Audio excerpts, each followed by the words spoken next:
大家好，欢迎来看乐姐手工改造。我这个是一个不穿的半身 A 字裙，要简单的再给它改一下啊。第一步是先把半身裙的腰先给它拆下来。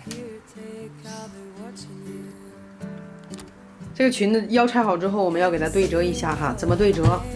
你对折这块哈，要比你下面这块要短出来一些，窄出来一些啊。对好以后呢，我们需要拿尺就给它标一下。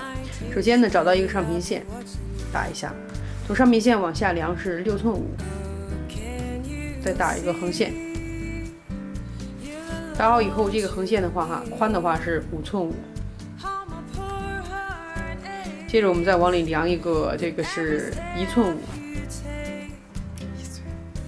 5，1寸就可以了啊。量好以后打个弧形。下面的话呢是宽是3寸5，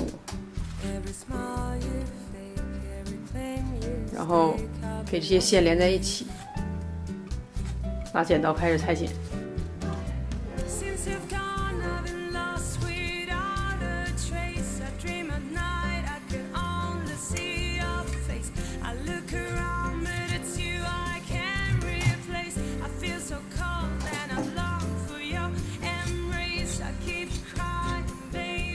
好，前面剪好之后哈，我们剪一下这个后身。后身的话，从你小裆这个点儿的话呢，一直给它打到腰上，还斜着打。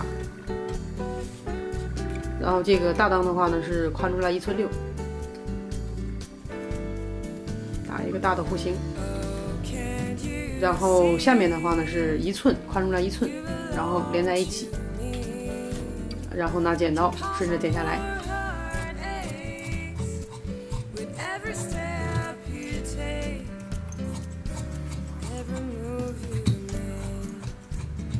现在剪好以后，我们要处理一下这个腰边儿。